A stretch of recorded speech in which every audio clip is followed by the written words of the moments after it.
Take a look at what all of Chicagoans are dealing with today. It is just a mess. Here in Lamont, a suburb of Chicago about 20 minutes to the southwest, the entire town and all of its 116 miles of streets got shut down for an hour today, just so authorities could deal with the effects of this ice storm. In the next few hours, the governor of Illinois, Bruce Rauner, will be here to tour the damage, and when he does get here, he'll see sights like that, a half-destroyed grain silo, and over here, the other half, where it landed. Well, Del, this is a very tightly managed crisis response. Authorities are letting residents back into the neighborhoods here for just 5 hours today, from noon to 5, car by car, letting them get back to their place, grab whatever personal property they can, allowing them to put down some tarp and then just get out. And they say they're doing that to keep them safe and to prevent looting as well. We talked to the mayor of Washington today, and he got a little emotional as he talked about the goal for today.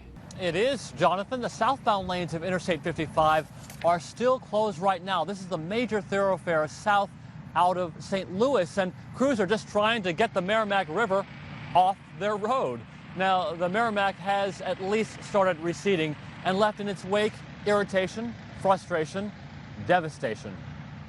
This man told his rescuers that he and his dog spent last night on their roof. And whoever lived under this roof now has no roof at all.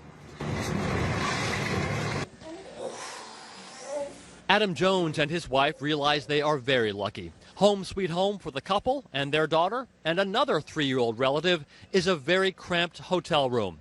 He never bought flood insurance because he was told he didn't need it. My neighbor, he told me in '93 that it just barely had came up to his house, so I figured we're up, elevated a little bit, we should be fine. I mean, what's the odds of it happening again, right? The surging Merrimack River has chased hundreds of people in the area just west of St. Louis from their homes and into hotels. Very cramped. I mean, obviously, you know, you're used to a whole house by yourself, and now you come to this room. I mean, it's very hectic trying to get in and out of here with all this traffic being diverted.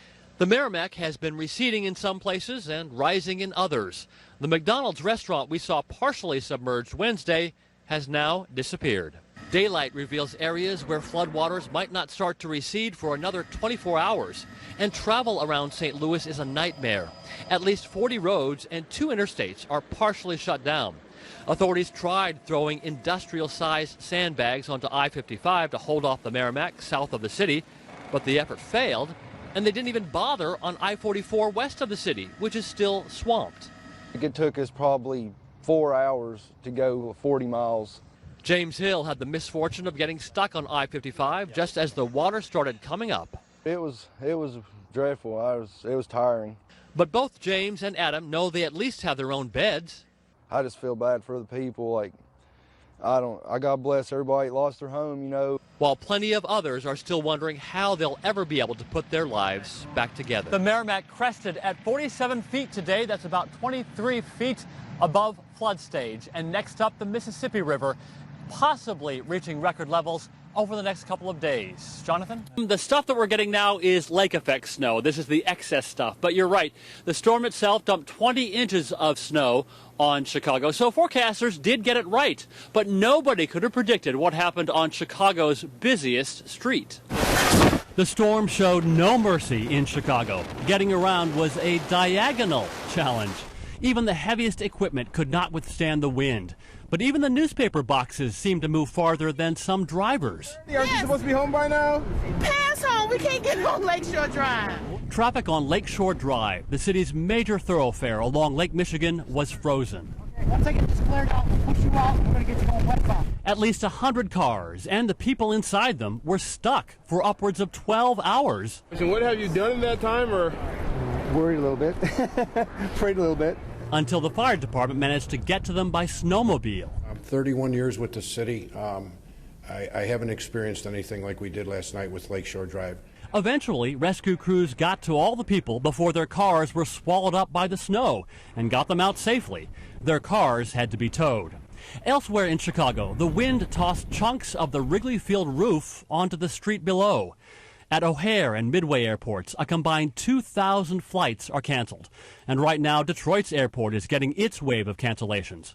In Dallas today, more icy conditions come at an especially bad time with all the Super Bowl preparations. And now the Midwest says good riddance and good luck to places like the Northeast, where the ice and the snow and the wind are blowing in. The streets are being plowed right now. Many businesses are closed. A lot of schools are closed as well. There was at least one death directly connected to this storm. That was a man last night who either fell or was swept off the shoreline in Chicago and drowned in Lake Michigan because authorities said it was just too dangerous to try to rescue him. Reporting in Chicago, Andy Rosen, Ann and Adam, back to you.